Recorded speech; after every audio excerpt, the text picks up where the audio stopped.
আসসালামু আলাইকুম। আগের ভিডিওতে আমরা পোস্ট সেভের যে কাজটা সেটা করছি এবং টেস্ট করছি, এবং টেস্ট করার ক্ষেত্রে আমাদের দরকার ছিল যেটা আমরা সেভ করছি সেইটা ঠিকমতো সেভ হয়েছে কি না সেটা আমাদের অ্যাসার্ট করা বা ইন দিস কেস এক্সপেক্ট করানো। তো সেটা আমরা করছি। এখন আমরা বাকি যে কাজ দুইটা করব সেটা হচ্ছে গেট বাই আইডি টেস্ট করব। হ্যাঁ, সো আগের মতোই টেস্ট, এখানে লিখব হচ্ছে get by id should return an user। So এখানে আমরা কিছু প্যাচ মারতে পারি। হ্যাঁ, প্যাচটা হচ্ছে যদি কোনো ইউজার না থাকে, ইন দ্যাট কেস আমরা বলতে পারি should return null but it should not throw an exception। ঠিক আছে, সো এই ধরনের যে লজিকগুলা সেগুলো আমরা ইচ্ছা করলে এখানে টেস্ট কোডের মধ্যে অ্যাসার্ট করতে পারি।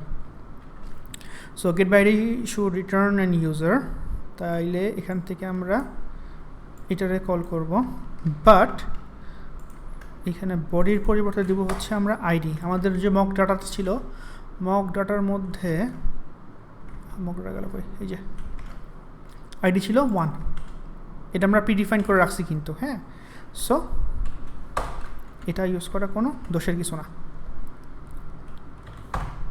এটাকে আমরা দিলাম, তারপর কি করতে হবে, রেসপন্স লেট, ও সরি এটাই তো response. So response dot body আগের মতোই। So let user response dot body expect user dot underscore ID. এই আন্ডারস্কোর আইডি ছিল নাকি? ইয়েস,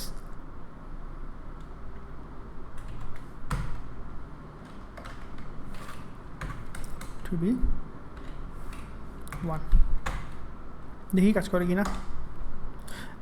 যখন আমরা ডেভেলপ করব তখন আসলে প্রতিবার ফুল সুইট রান করানোর কোনো মানে হয় না, আসলে শুধু শুধু টাইম ওয়েস্ট।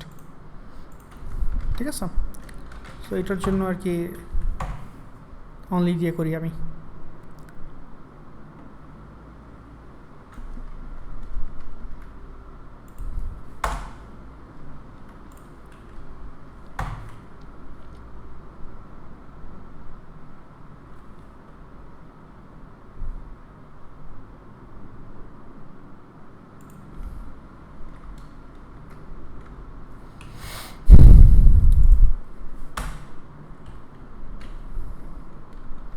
আন্ডারস্কোর দিছিলাম কেন ভুলে গেছি।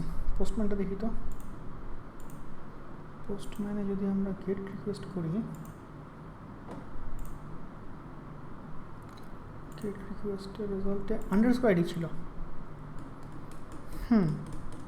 এখানে আমরা একটা মিসম্যাচ পাবো, কিন্তু সেই মিসম্যাচটা যেন না পাই এটার জন্য এখনই আমাদেরকে এটা হ্যান্ডেল করতে হবে। সো ইন দোজ কেসেস যেটা করতে হবে, আচ্ছা সেটা দেখতেছি, সেটা পরে চিন্তা করতেছি। আমরা আগে কুইকলি করে ফেলি। ইউজার ডট আইডি হচ্ছে টু বি 1।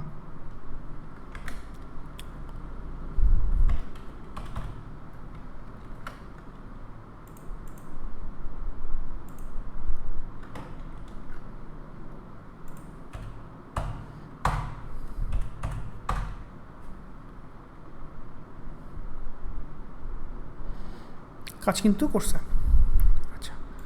লাস্ট সেটা হচ্ছে গেট, এবার হচ্ছে পোস্ট পুট। পুট রিকোয়েস্টের জন্য যেটা করতে হবে সেটা হচ্ছে আমরা একটা পুট রিকোয়েস্টের কী হবে, সাইকোলজি কী হবে, সেটা হবে হচ্ছে আমরা একটা ডাটা পাঠাবো, ডাটাটাকে আপডেট করব, করার পরে ওইটাকে আবার রিটার্ন করে দেখবো ডাটাটা আপডেট হয়েছে কিনা। That's all. তো আসলে আমরা এটা পরের ভিডিওতে করে ফেলি।